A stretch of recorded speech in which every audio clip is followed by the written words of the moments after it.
મહિલા સશક્તિકરણમાં પુરુષોની ભૂમિકા શું છે?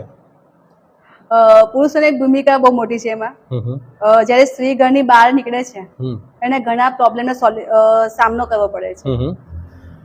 જ્યારે ઓફિસમાં વર્ક કરતી હોય છે સ્ત્રી, આખા દિવસનો લોડ હોય એને, અને આખો દિવસ લોડ લઈને ઘરે ગઈ હોય અને પછી એક ગુસ્સો કોના પર ઉતરે છે? પુરુષ પર. સ્વાભાવિક છે કે સ્ત્રીને ઘરનું બી મેનેજ કરવાનું હોય છે, બહારનું બી મેનેજ કરવાનું. પેલો ઓફિસમાં પેલું એક તો કહેવાય ને કે પોતે આત્મનિર્ભર લેડીઝ હોય છે ને, એટલે એના પર ટોર્ચરિંગ વધારે આવતી હોય. અને હોશિયાર સ્ત્રી, તમે કીધું જે બેન હોશિયાર હોય કે એને પોતાની જાતે જ બધું વર્ક કરવાની હેબિટ હોય કે મારું મેનેજ બીજું કોઈ ના કરે. એ લેડીઝ જો ઘરે જઈને પછી જો એને પુરુષ સપોર્ટ નથી મળતો, તે સ્ત્રી ક્યારેક કંટાળી જાય છે કે બહાર અમે લોકો પુરુષ લોકો અમને હેરાન કરે છે.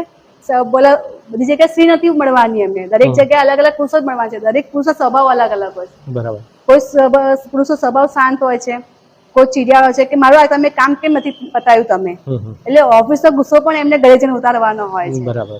અને ઘરે બાળક તો હોય જ છે ચીડિયા વાળા, તે બાળકને બી સમાન. તો પુરુષ જે સપોર્ટ કરતો હોય સ્ત્રીને કે દરેક પોઝિશનમાં, તો પુરુષનો સપોર્ટ ઘણો મળી રહે છે.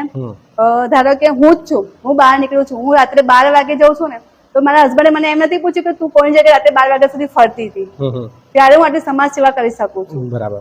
જો મને જો બહાર ના જવા દેતા હોય તો તું કયા પુરુષોએ વાત કરતી હતી, એ ભાઈ કોણ હતા, એ જનરેશન બી જરૂરી છે. એક વિશ્વાસ બરાબર બહુ મોટી વસ્તુ છે.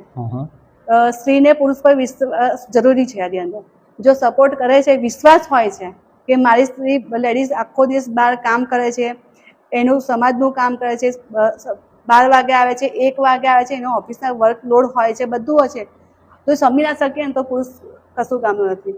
તો એ બહુ મહત્વની ભૂમિકા છે વિશ્વાસની.